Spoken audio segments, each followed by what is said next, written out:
शरणं गच्छामि, धम्मं शरणं गच्छामि, संघं शरणं गच्छामि, बुद्धं शरणं गच्छामि।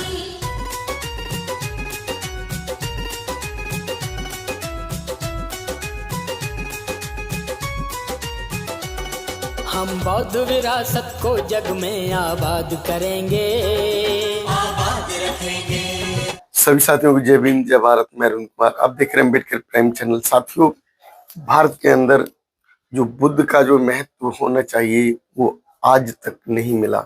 जो गरिमा होनी चाहिए थी वो गरिमा भारत में नहीं मिल पाई, क्योंकि जो भारत के अंदर जो ब्राह्मणवाद है, ब्राह्मणवाद ने किस तरीके से अपने आप को पसारा है और जो बुद्ध को खत्म किया, देश के अंदर आज उसका जो परिणाम देखने को मिलता है कि भारत में जन्म लिया गौतम बुद्ध ने, लेकिन भारत में उनको उतना महत्व नहीं दे पाए।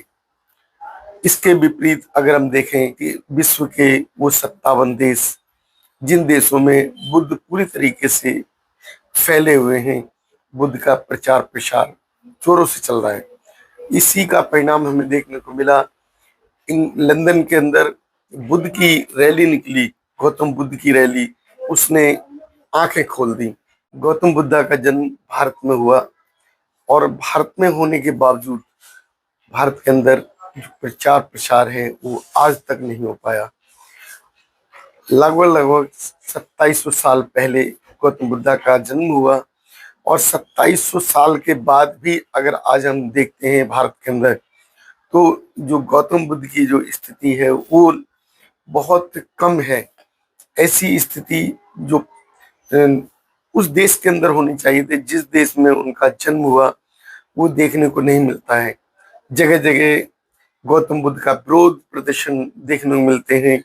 गौतम बुद्ध के जो विरोधी हैं वो सर उठाकर गौतम बुद्ध का विरोध करते हैं, बाबा साहब का विरोध करते हैं। लेकिन जो दूसरे देशों में देखा जाए, जो कि 57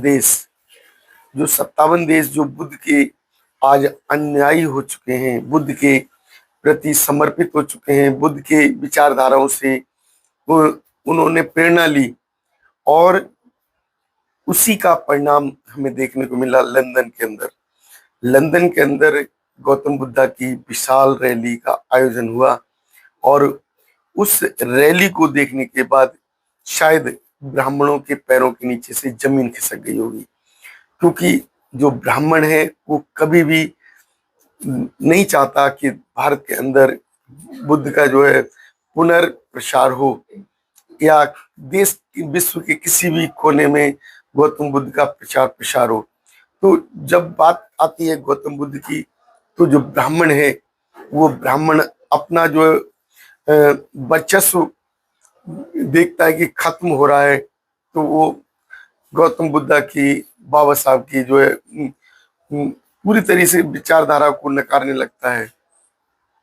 जबकि हिंदू धर्म पाखंडवाद पर आधारित है और गौतम बुद्ध जो कि सच्चाई पर, उनका जो है ज्ञान आधारित है, जो वर्तमान के जो है संसार पर, वर्तमान संसार में किस तरीके से दुख पीड़ा जो देखने को मिलती है, और गौतम बुद्ध ने उसी दुख और पीड़ा पर अपना ज्ञान प्रचार प्रसारित किया।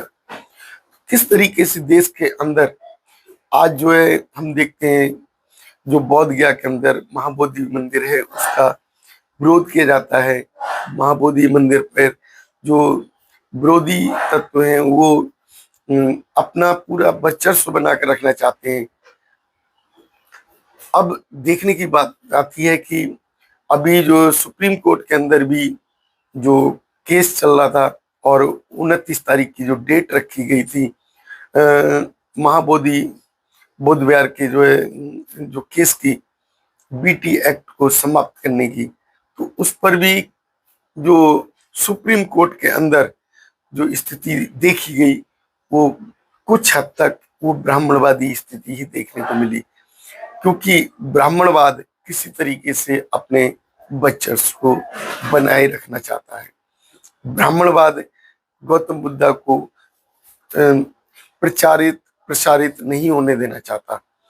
तो जो अभी जो सुप्रीम कोर्ट के अंदर जो स्थिति बनी थी कि जो है वो उसकी जो हियरिंग होनी थी और उस पर फैसला भी सुनाया जाना था, क्योंकि लगभग 12 साल से जो ये रुका हुआ था, ये जो केस पड़ा हुआ था, पेंडिंग पड़ा था, और एक महत्वपूर्ण केस की जो पैरवी करनी चाहिए थी सुप्रीम कोर्ट के जो सीजेआई गवई साहब को, लेकिन गवई साहब ने जो कि उस हियरिंग को अपने आप ना करते हुए वो दूसरे जज को ट्रांसफर कर दी, सुप्रीम कोर्ट के दूसरे जजों को वो हियरिंग दे दी।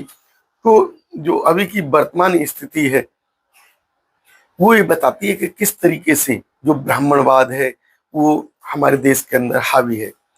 अब जब हम देखते हैं कि विदेशों में गौतम बुद्धा का जो है प्रचार प्रसार हो रहा है, गौतम बुद्धा की दीक्षाओं का, उनके ज्ञान का प्रचार प्रसार हो रहा है, तो जो हमारा देश है उससे किस तरीके से अछूता है, ये एक सोचने का विषय बनता है।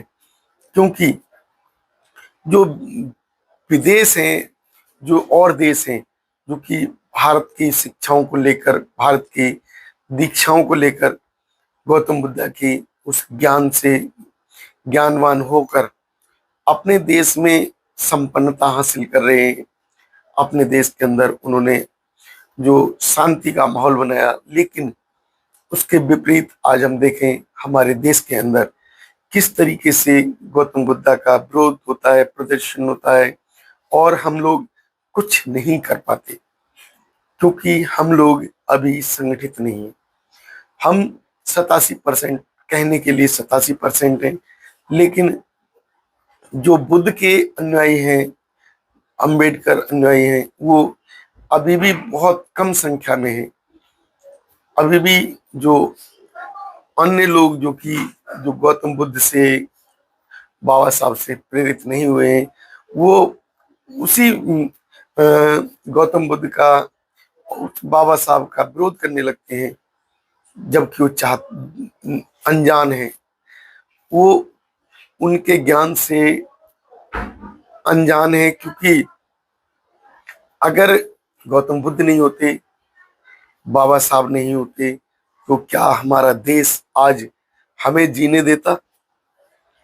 SC ST OBC कम्युनिटी के लोगों को ये ब्राह्मणवाद जीने नहीं देता। ब्राह्मणवाद का अगर किसी तरीके से अंत किया बाबा साहब ने, तो जो आज की जो व्यवस्थाएं हैं वो बाबा साहब के उसी विचारधारा के आधार पर परिवर्तित हुई हैं, जो विचारधारा बाबा साहब ने गौतम बुद्धा से ली, जो ज्ञान गौतम बुद्धा से लिया, और उसका आज परिणाम हमें देखने को मिलता है कि हमारे देश के अंदर भी परिवर्तन तो हो रहा है, लेकिन बहुत बहुत थोड़ा।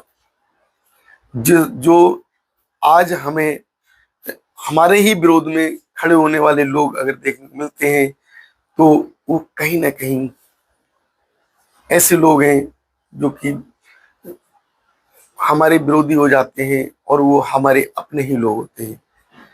तो साथियों, आज समझने की जरूरत है, सोचने की जरूरत है, अपनी विचारधारा को सुदृढ़ करने की जरूरत है।